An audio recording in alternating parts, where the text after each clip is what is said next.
श्रीमद् भागवत गीता भगवान का गाया हुआ वह ज्ञान है जो आज भी लोगों को सही दिशा दिखाता है। जिस तरह आज हम कई बार तमाम कारणों के चलते अपने कर्तव्यों से विमुख हो जाते हैं और हार कर समस्याओं से पलायन करने लगते हैं, उसी प्रकार महाभारत के युद्ध के समय निराश असमंजस की स्थिति में दिखाई देते हैं।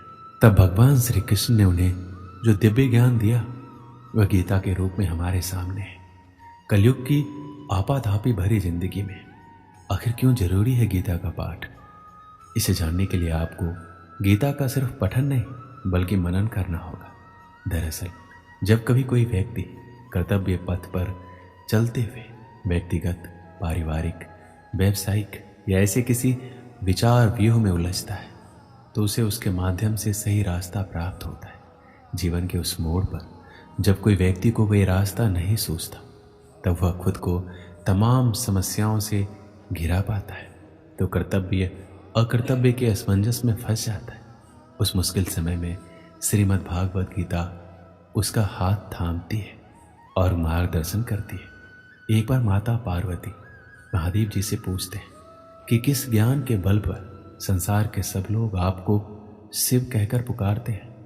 पूछते हैं मृगछाला ओढ़े और अपने सभी अंगों में शमशान की विभूति लगाए, गले में सर्प और नर मुंडों की माला पहने हुए हो, इनमें से तो कोई पवित्र नहीं है, फिर आप किस ज्ञान से पवित्र माने जाते?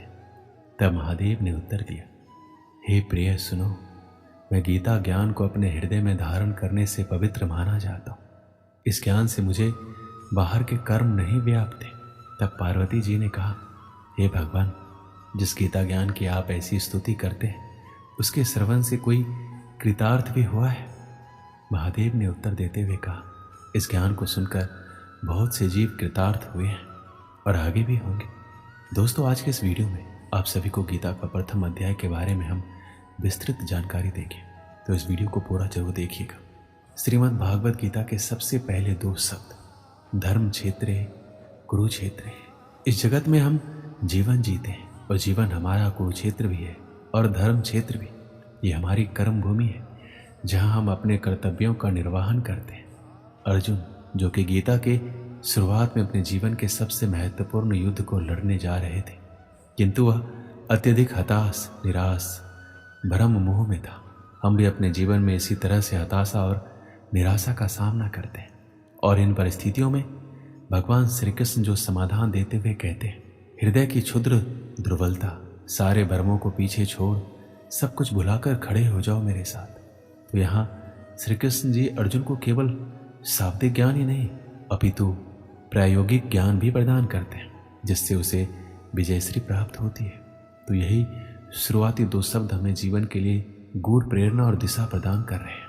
क्या आप जानते हैं गीता का अर्थ क्या होता है? गीता शब्द का अर्थ है गीत और भागवत शब्द का अर्थ है भगवान।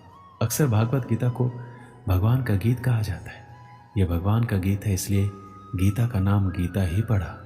गीता में लिखा है, क्रोध से भ्रम पैदा होता है, भ्रम से बुद्धि व्यग्र होती है, जब बुद्धि व्यग्र होती है तब तर्क नष्ट हो जाता है और जब तर्क मरता है तो मनुष्य का विवेक नष्ट हो जाता है और उसका पतन शुरू हो जाता है। इस आधार पर कई ज्ञान और बुद्धि को खोलने वाली बातें लिखी है।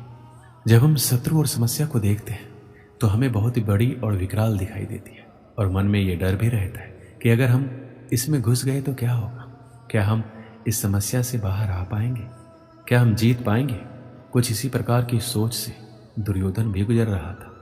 दुर्योधन गुरु द्रोणाचार्य से कहता है कि बड़े बड़े धनुष वाले तथा युद्ध में भीम और अर्जुन के सामने सूरवीर तथा महारथी राजा द्रुपद, चिकितान तथा बलवान काशीराज, पुरुजित, सुभद्रा पुत्र अभिमन्यु एवं द्रौपदी के पांचों पुत्र, ये सभी के सभी महारथी हैं। इससे हमें ये पता चलता है कि चाहे शत्रु हो या शत्रु के जैसी समस्या, उसके बारे में सब कुछ जानना चाहिए। समस्या के हर पहलू से हमें वाकिफ होना चाहिए और उसके हर अंग के बारे में हमें मालूम होना चाहिए, जैसे कि उस स्थिति में दुर्योधन भी कर रहा था। इसमें दुर्योधन आगे द्रोणाचार्य से कहता है, हे ब्राह्मण श्रेष्ठ, पांडवों की सेना के योद्धाओं को तो आपने देख लिया। उसके बाद दुर्योधन अपनी सेना के महारथियों का परिचय देता है। समस्या के बारे में सब कुछ जान लेने के बाद अपने पक्ष में सोचने की बारी आती है। दोस्तों, हमें ये भी जानना होता है कि हमारे पक्ष में कौन कौन से मजबूत बिंदु हैं जिससे हम उस समस्या पर विजय प्राप्त कर सकते हैं। जिस तरह से हम वर्तमान समय में हमारे जोखिमों का आकलन करते हैं, वैसे ही दुर्योधन भी अपनी शत्रु की सेना को देखते हुए दोनों सेनाओं के योद्धाओं की बात करते हुए आगे होने वाले युद्ध के लिए तैयार हो रहे हैं। चुनौती को हर तरीके से समझकर ही उससे विजय प्राप्त की जा सकती है। युद्ध में जब तैयारी होती है तो वो दोनों तरफ से होती है और हर पक्ष अपने विजय की आशा में अपनी सेना को भरोसा देता है। प्रेरणा तो हम सभी को चाहिए, और जैसे कि हम सभी ने देखा है कि कैसे सब लोग युद्ध को जीतने के लिए अपने अपने प्रयास कर रहे थे। महाभारत का युद्ध ऐसा था कि इसमें हर बड़ा योद्धा भाग ले रहा था, और ऐसे मौकों को कोई कैसे छोड़ सकता था। इसमें हमारे लिए ध्यान देने वाली बात यह है कि सच्चा योद्धा तो वही है जो युद्ध के लिए तत्पर रहे, युद्ध को अपना जीवन माने या चुनौती माने, जो भी माने, परंतु इसके लिए हमेशा तैयार रहे। श्री कृष्ण कहते हैं कि मनुष्य स्वभावतः वह सब कुछ पाने का पात्र नहीं है जो वो चाहता है। हम सब चाहते हैं कि हम स्वतः ही किसी चीज के हकदार हैं, तब हम उसे पाने के लिए दूसरों के आगे पीछे चलना शुरू कर देते हैं। जब भी हम दुर्योधन के बारे में सोचते हैं तो वह एक ईर्ष्यालु और व्यक्ति के रूप में सामने आता है। लेकिन क्या आपने कभी ये सोचा है कि हम सभी में कहीं ना कहीं दुर्योधन भी है? हम ईर्ष्यालु हो सकते हैं और हम वही चाहते हैं जो दूसरों के पास है। कार्य के पीछे का इरादा ही मायने रखता है। जो लोग केवल कर्म के फल की इच्छा से प्रेरित होते हैं वो दुखी होते हैं, क्योंकि वो जो करते हैं उसके परिणाम के बारे में लगातार चिंतित रहते हैं। इस दुनिया में ज़्यादातर लोग अपने अहंकार के कारण बर्बाद हो जाते हैं। वो विश्वास या भरोसे से ज़्यादा अपने ईगो को महत्व देते हैं। आदमी का अहम और वहम दोनों उसे सफलता की सीढ़ियाँ चढ़ने नहीं देता, क्योंकि एक अहंकारी आदमी की दुनिया उसी से शुरू होती है और उसी पर खत्म हो जाती है। हर व्यक्ति के अंदर किसी न किसी तरह का घमंड होता ही, ये मनुष्य का एक स्वभाव है।